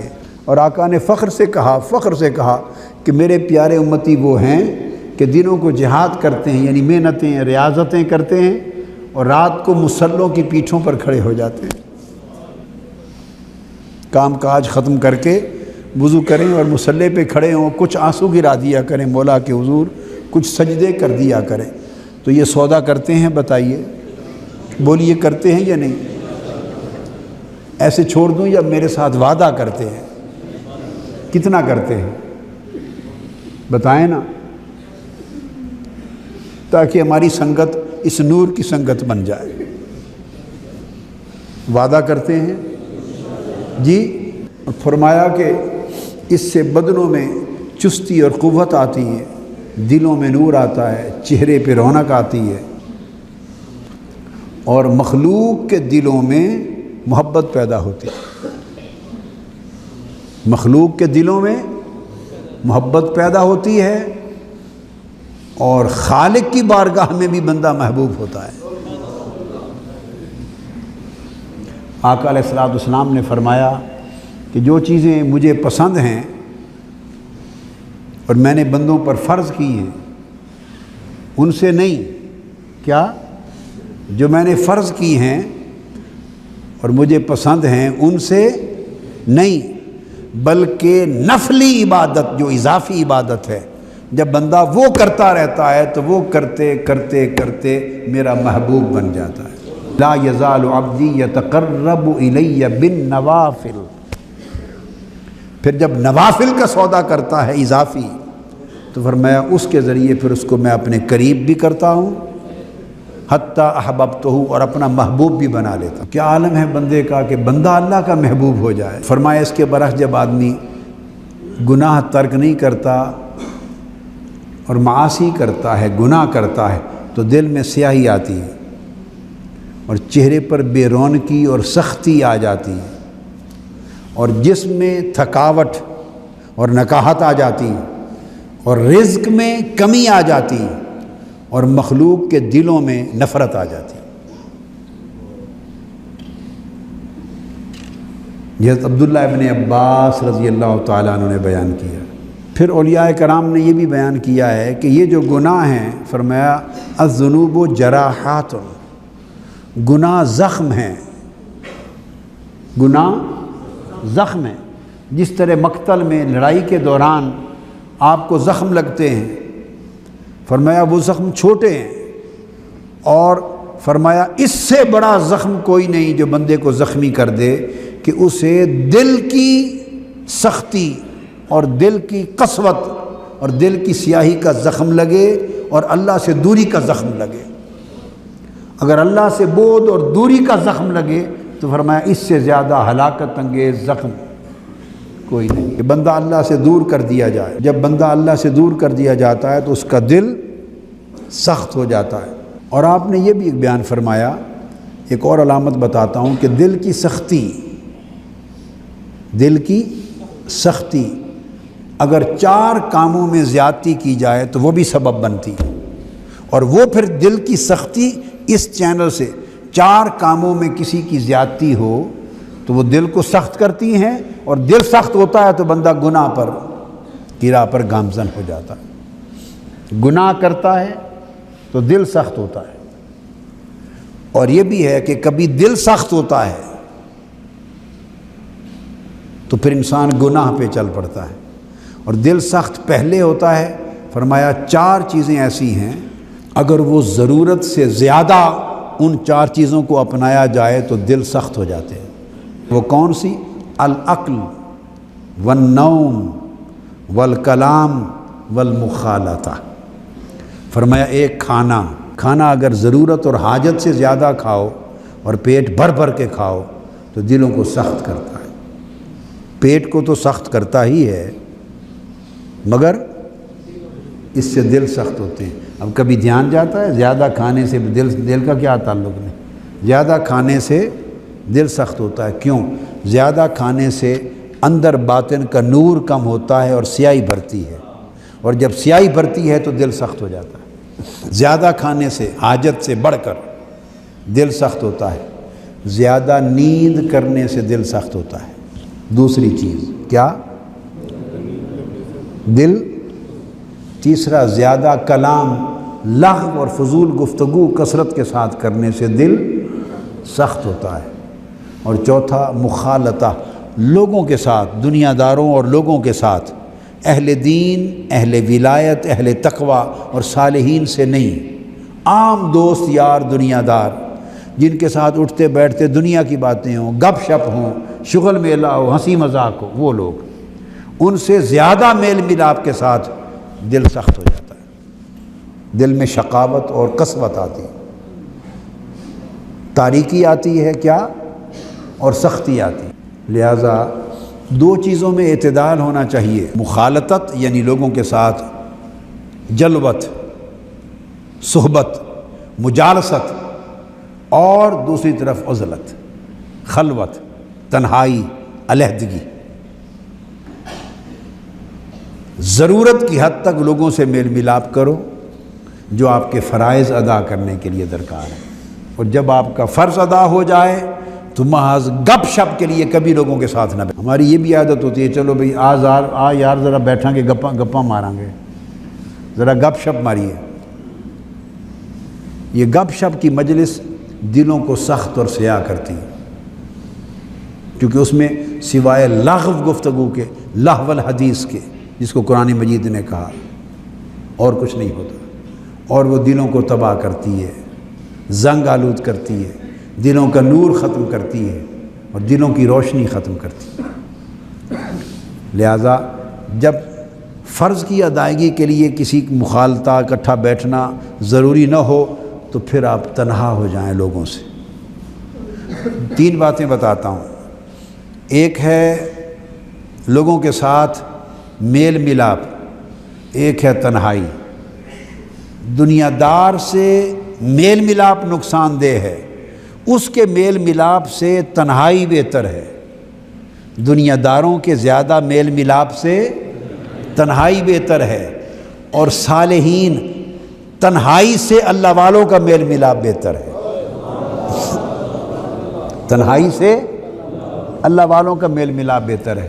اہل اللہ اور صالحین سے میل ملاپ کچھ بھی نہ ہو، نہ تسبیح نہ کوئی اور کام، بس ان کو دیکھنا، ان کے پاس بیٹھنا، ان کے وہ کام کاج کریں، آپ ان کی صحبت میں بیٹھیں، یہ بھی ہزار عبادتوں سے افضل ہے۔ یک زمانہ صحبت با اولیاء بہترز 100 سال طاعت بے ریا۔ بس ان کے ساتھ بیٹھے رہنا، ان کے ساتھ چلنا، ہم سفری کرنا، صحبت کرنا، مجالست کرنا، ان کو دیکھنا، ان کی باتیں سننا، ان کو کام کرتے دیکھنا، صرف یہ جو ان کے ساتھ مجالست ہے، یہ 100 سال کی عبادت سے افضل ہے۔ اس سے نور ملتا رہتا ہے، اس سے، اور خاموش طریقے سے مردہ دل کو زندگی ملتی ہے، دل زندہ ہوتا ہے، سیاہی دور ہوتی رہتی ہے۔ تو کیا طریقہ ہوا کہ دنیا داروں کی صحبت سے تنہائی اچھی، کیا؟ دنیا داروں کی صحبت سے تنہائی اچھی، اور تنہائی سے اللہ والوں کی صحبت اچھی۔ تنہائی سے اللہ والوں کی صحبت، ایک قاعدہ بتا دیا آپ کو۔ جو علاج چاہیں، جو علاج دستیاب ہو کر لیں۔ اگر اہل اللہ کی صحبت دستیاب ہو، صالحین کی، اللہ والوں کی صحبت مل سکے کثرت سے، تو اس کو اپنا لیں۔ اگر ہر وقت حسب منشا نہ مل سکے تو اس صحبت سے بچ کر دنیا داروں کی تنہائی اپنا لیں، تو تنہائی سے بھی کچھ کام ہو جائے گا۔ کیا کام؟ کہ شر سے تو بچ جائیں گے، اگر خیر نہیں ملی تو شر سے بچ جائیں گے، اور اہل اللہ کی صحبت مل گئی تو شر سے بھی بچے اور خیر بھی نصیب ہو گئی۔ اور اہل اللہ کی صحبت میں نے کہا، ایک تو ہے کہ ان کے ساتھ جب صحبت ہو تو نمازیں ان کے ساتھ پڑھیں، روزے ان کے ساتھ رکھیں، حج ان کے ساتھ کریں، تسبیح ان کے ساتھ کریں، ان کا وعظ سنیں، ان کا کلام سنیں، ان کی گفتگو سنیں، ان سے تعلیم لیں، تربیت لیں، سیکھیں، ادب کریں۔ ایک تو ہے نا یہ کام، ایک ہے یہ کام۔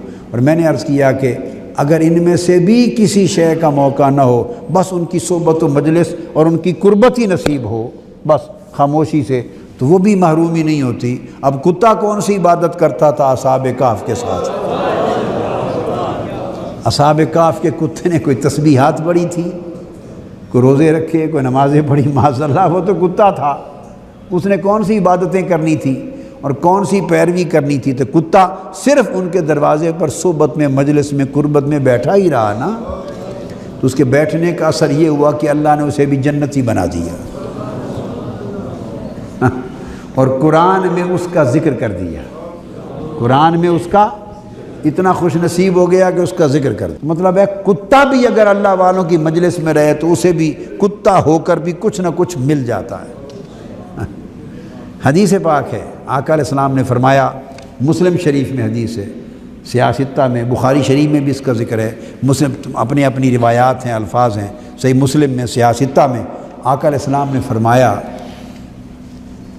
کہ، اور اسی وہ حدیث کا ہی ترجمہ کیا ہے میاں محمد نے، آقا علیہ السلام نے فرمایا، حدیث کے عنوان بھی ہیں، محدثین نے، ائمہ حدیث نے بیان کی، فرمایا کہ اللہ والے کی صحبت ایسی ہے جیسے عطار کی صحبت۔ یہ آقا علیہ السلام نے فرمایا، اللہ والے کی صحبت ایسی ہے جیسے عطار کی صحبت۔ فرمایا اگر عطر نہ بھی ملے تو خوشبو تو ملے گی، آقا علیہ السلام نے فرمایا، سمجھے؟ فرمایا مسک اور عطار کی صحبت ہے، اگر کستوری خوشبو نہ بھی ملے تو، کستوری اور عطر نہ بھی ملے تو خوشبو تو ملے گی۔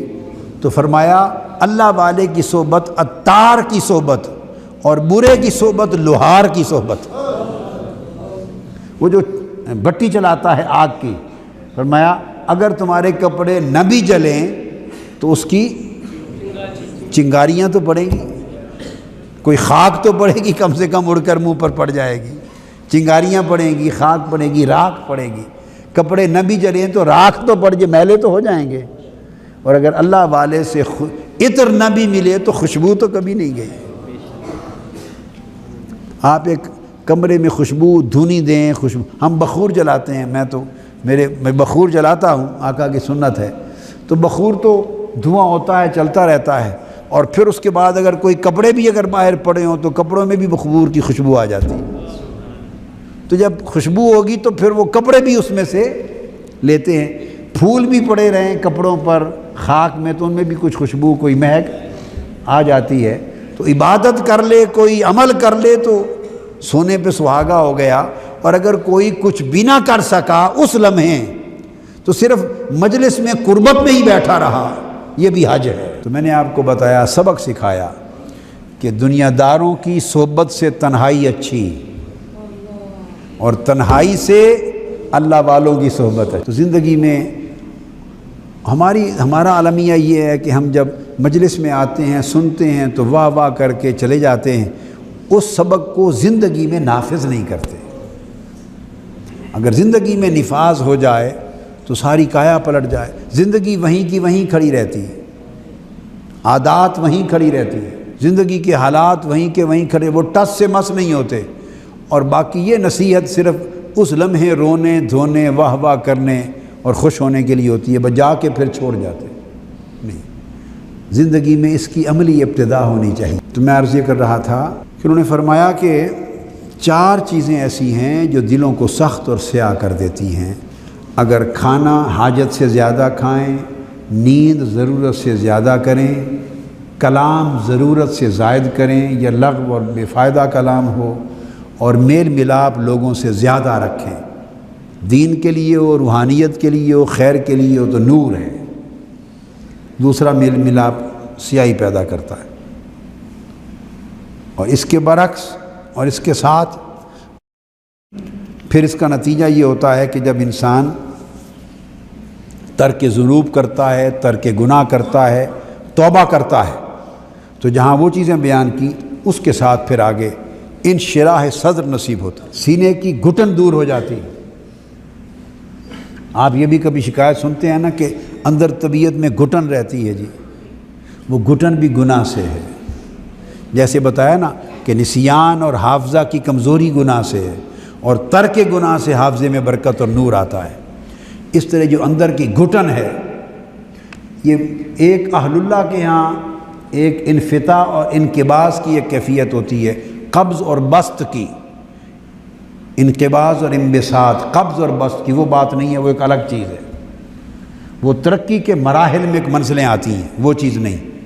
عام روزمرہ لوگوں کو جو کیفیت ہوتی ہے کہ اندر گھٹن رہتی ہے، طبیعت کھلتی نہیں، اندر گھٹن رہتی ہے، وہ گھٹن بھی گناہوں کا اثر ہوتا ہے۔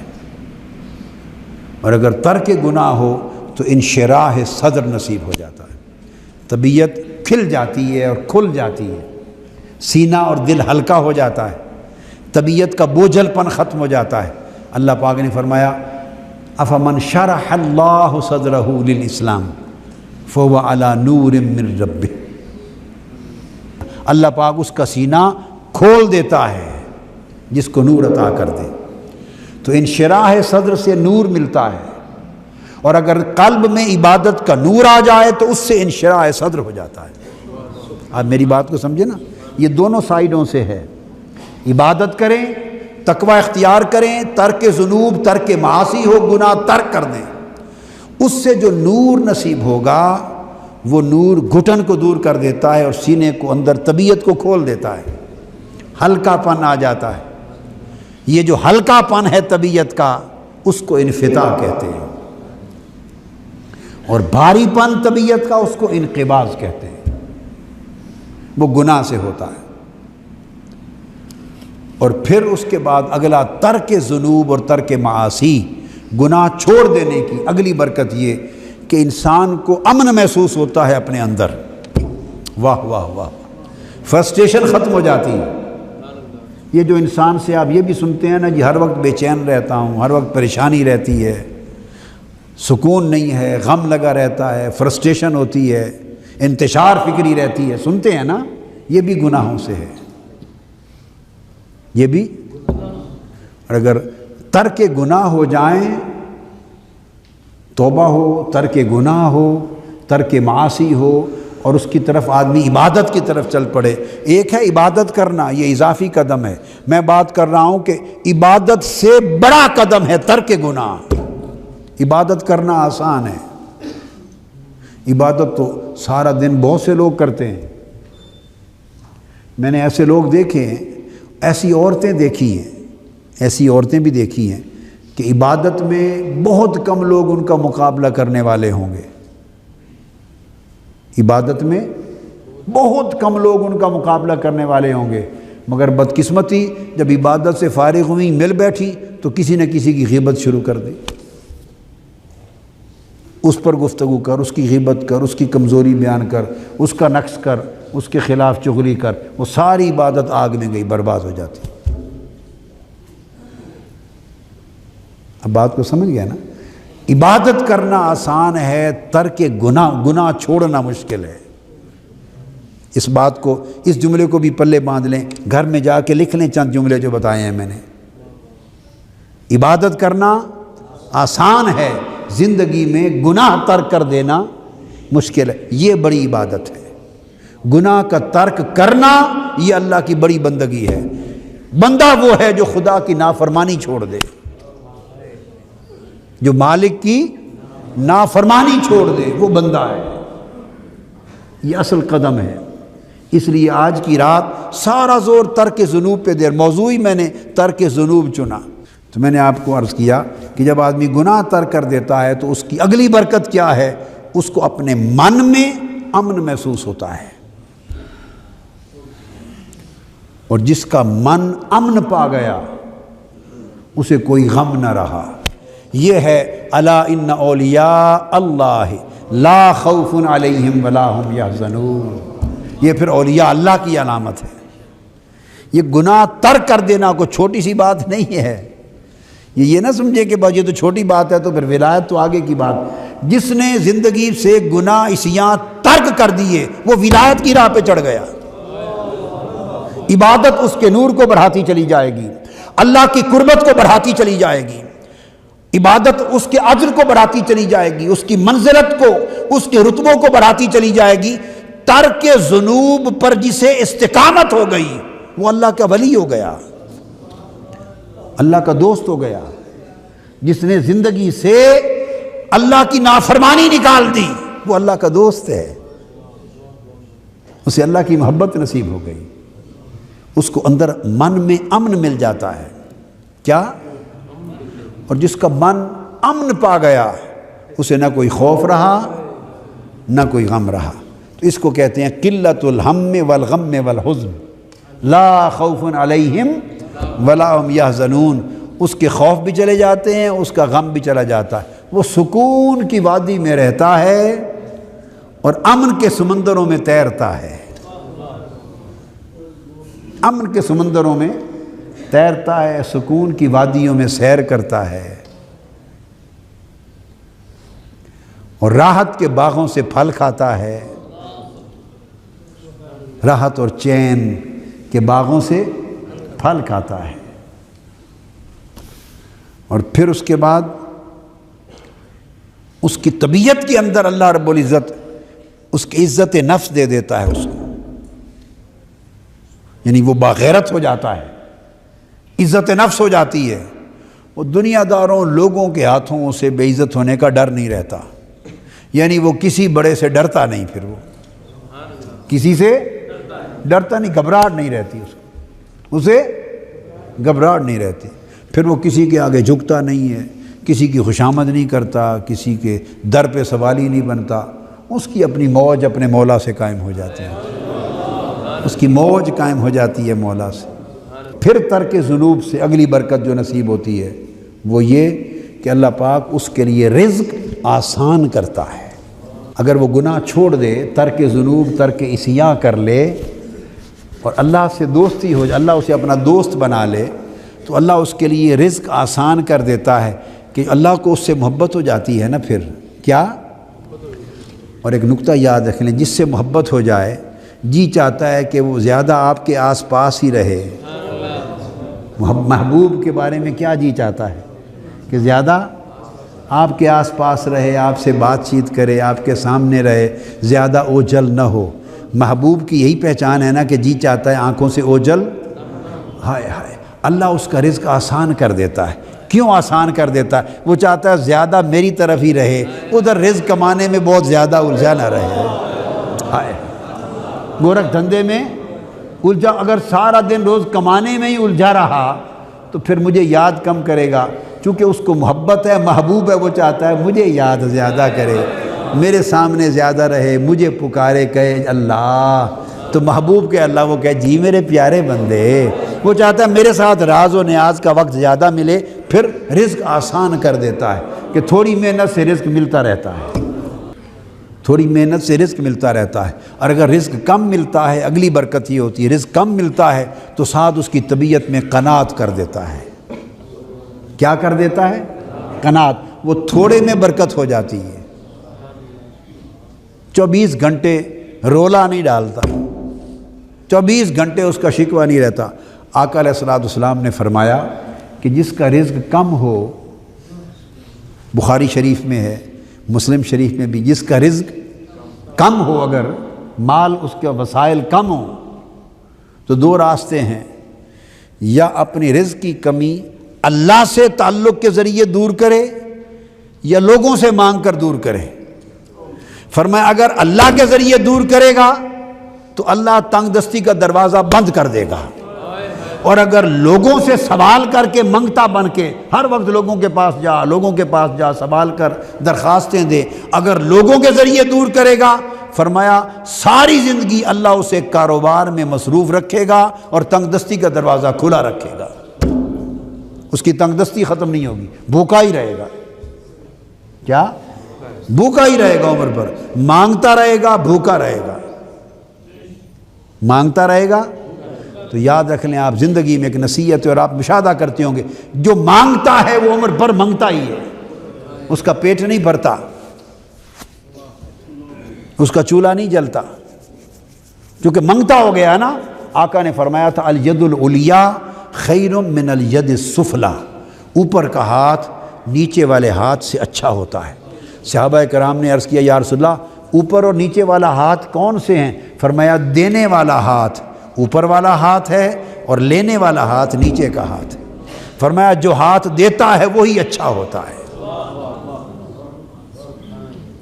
تو آقا علیہ السلام نے فرمایا اگر بھوک بھی ہو، رزق کم بھی ہو، تو منگتے نہ بنو، بے نیاز بنو۔ کیا؟ منگتے نہ بنو، تو جو بے نیاز بنتا ہے پھر اللہ قناعت کے ذریعے اس کو بھر دیتا ہے۔ اگر رزق میں کمی ہے تو اس کمی کو قناعت کے ذریعے بھر دیتا ہے، اور جو مانگنا شروع کرتا ہے اسے قناعت نہیں ملتی، پھر عمر بھر مانگتا ہی رہتا ہے، پھر اس کے مسئلے کبھی حل ہی نہیں ہوتے۔ تو ترک ذنوب سے، گناہ ترک کرنے سے اللہ یہ نہیں فرمایا رزق آسان کر دیتا ہے، اور ان جگہوں سے عطا کر دیتا ہے جس کا وہ گمان ہی نہیں کرتا۔ تیسیر الرزق علیہ من حیث لا یحتسب، ان جگہوں سے رزق اللہ دیتا ہے جس کا وہ گمان نہیں کرتا۔ اور پھر اگر ترک ذنوب کرتا ہے بندہ، گناہ چھوڑ دیتا ہے، تو اس کی ایک برکت یہ ہے کہ اس پر اللہ اپنی طاعت اور عبادت آسان کر دیتا ہے۔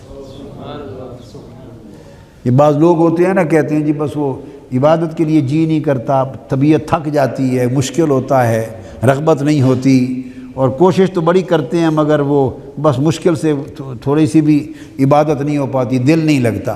یہ سارے جتنے مصائب و آلام ہیں یہ گناہ کے ہیں، یہ گناہ کے نتائج ہیں طبیعتوں پر۔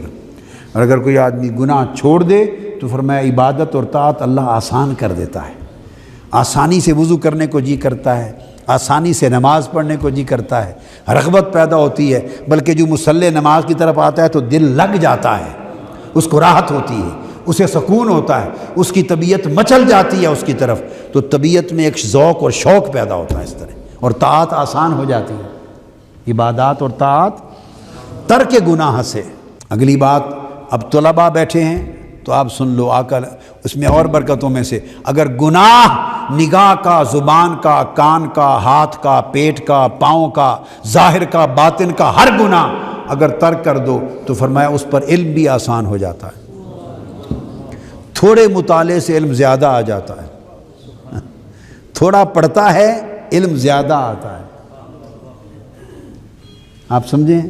دوسرا، ساری رات پڑھ کر اتنا نہیں علم حاصل ہوتا جتنا اسے 1 گھنٹے میں حاصل ہو جاتا ہے۔ تحصیل العلم نصیب ہوتی ہے، علم کا راستہ آسان ہوتا ہے، جیسے رزق اس کے گمان کے بغیر ملتا ہے، اس طرح علم بھی کئی دروازوں سے اس کے اندر آنے لگ جاتا ہے۔ علم کے دروازے اللہ کھول دیتا ہے، علم کا سمجھنا آسان کر دیتا ہے، علم کا یاد رہنا آسان کر دیتا ہے، علم کی کثرت اس کے لیے کر دیتا ہے، انشراح صدر ہوتا ہے، تو اللہ پاک اس نور کے ذریعے علم اور فہم اس کا کھول دیتا ہے،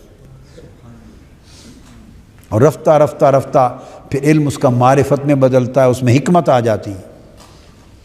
تو گناہ کے ترک کرنے سے علم آسان ہوتا ہے، اور اس پر عبادت کا نور اگر بڑھ جائے تو علم معرفت ہو جاتا ہے، اور اتنا بڑھتا ہے کہ سرکار سیدنا غوث العظم رضی اللہ تعالیٰ عنہ نے فرمایا، درست العلم حتی صرت قطبا ونلت السعد من مولا الموالی، میں نے اتنا علم پایا، اتنا علم حاصل کیا، اتنا علم حاصل کیا کہ بطریق علم میں قطب ہو گیا، مقام قطبیت و غوثیت پر پہنچ گیا، مقام قطبیت و غوثیت پر۔ قطبی غوث ہوتا ہے، یاد رکھ لیں، کیا؟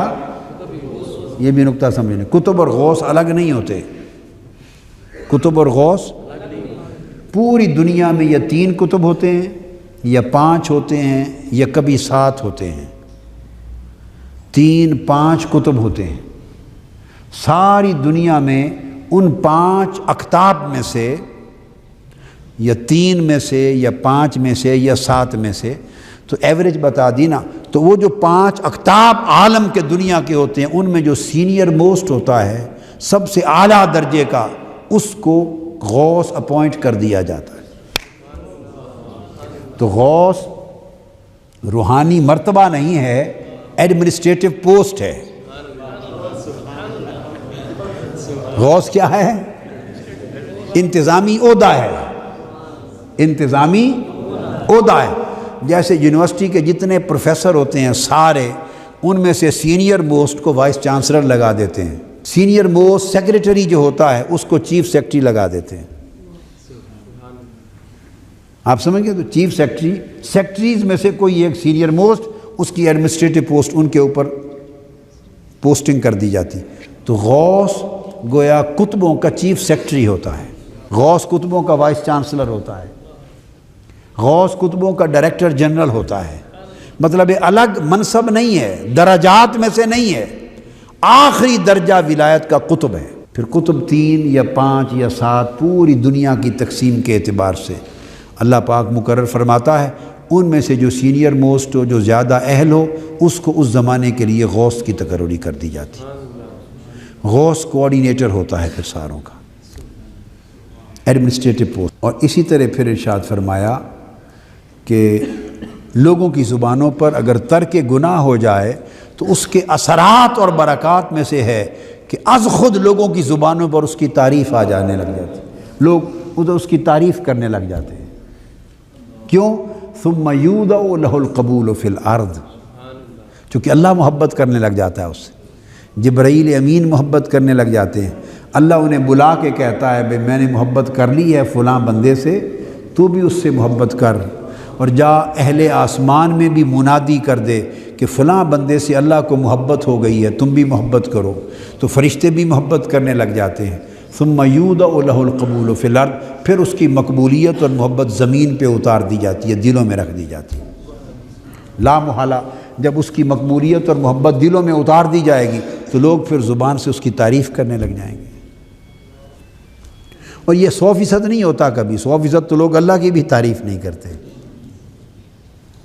کفار بھی ہیں، اللہ اور اللہ کے رسول کے منکر بھی ہیں، تعریف تو ہر کوئی کسی کی نہیں کرتا نا۔ یعنی اس سے مراد کثرت کے ساتھ لوگ جن کے اندر کوئی زیغ، کوئی ٹیڑھ، کوئی خرابی اور کجی نہ ہو، سلیم الطبع لوگ جو سوسائٹی میں کثرت کے ساتھ ہوتے ہیں تو وہ پھر تعریف کرتے ہیں، پسند کرتے ہیں، محبت کرتے ہیں، اس کے لیے کثرت سے دعائیں کرتے ہیں، کثرت سے دعائیں کرتے ہیں، اور پھر اس کے دلوں میں، اس کے لیے لوگوں کے دلوں میں رعب اور ہیبت اللہ رکھ دیتا ہے۔ ترک گناہ سے لوگوں کے دلوں میں اس کا رعب اور ہیبت آ جاتی ہے، اس کی عزت لوگوں کی نگاہوں میں پیدا ہو جاتی، اور اللہ پاک پھر ترک گناہ سے اسے مستجاب الدعوات کر دیتا ہے، اس کی دعاؤں کی قبولیت جلدی ہوتی۔ یہ جو دعائیں قبول نہیں ہوتی وہ وجہ کے درمیان میں گناہ رکاوٹ بن جاتی۔ ایک رزق حرام کھا لیں ایک دن، ایک لقمہ رزق، ایک وقت کا کھانا رزق حرام کا کھا لیں تو 40 دن کی عبادت اور دعائیں قبولیت سے محروم ہو جاتی۔ تو پھر آپ اندازہ کر لیں کہ اگر اس طرح گناہ اور حرام سب چلتے رہیں تو کیا عبادتیں ہیں جو قبول ہوں گی اور کیا دعائیں ہیں جو قبول ہوں گی۔ اگر ترک گناہ ہو جائے تو پھر دعائیں قبول ہوتی ہیں اور سرعت کے ساتھ قبول ہوتی ہیں، اور پھر ترک گناہ سے فرشتے اس بندے کے قریب ہو جاتے ہیں، ملائکہ اس کی صحبت اور مجلس میں رہتے ہیں، فرشتے۔ میں نے تو کہا نا کہ صالحین کی صحبت میں آپ رہا کریں، نیکوں کی صحبت میں۔ فرشتے تارک گناہ اور صالح کی صحبت میں فرشتے قربت میں رہتے ہیں، اور شیاطین جن و انس کے اس سے دور بھاگ جاتے ہیں، اور اس بندے اور اللہ کے درمیان جو حجابات ہیں وہ اٹھا دیے جاتے ہیں، اسے قریب کیا جاتا ہے۔ ترک گناہ سے آخری خصوصی باتیں جو بتانا چاہتا ہوں، اس کو عبادت اور طاعت میں لذت اور حلاوت نصیب ہو جاتی۔ جب وہ عبادت اور طاعت کرتا ہے، اللہ اللہ کرتا ہے، تو اس کو حلاوت ہوتی ہے، روکھا پن نہیں رہتا، اس کا دل لگ جاتا ہے، اس میں حلاوت ہوتی ہے، چاشنی ہوتی ہے اس کی تلاوت میں، اس کی عبادت میں، اس کی ذوق گریہ و زاری میں، تو اس کے اندر اللہ پاک، اور پھر اس کو اللہ پاک حلاوت ایمان عطا کرتا ہے۔ جو شخص ترک گناہ کرتا ہے اللہ پاک اس کی زندگی کو اتنی برکتوں سے مالا مال کر دیتا ہے۔ تو آج کے لیے 2 باتیں نصیحت ہو گئیں، ترک گناہ کا ارادہ کر لیں، عزم کر لیں، دلوں میں عہد کر لیں، مگر یہ بات بڑی کڑی نگرانی کی متقاضی ہے۔ کیا؟ یعنی آپ کو خبر ہو کہ منہ سے کہہ کیا رہے، کر کیا رہے، معاملہ کیا، دھیان رہے، ہر وقت احوال کا اور معاملات کا دھیان رہے، تو تبھی ترک گناہ ہوگا۔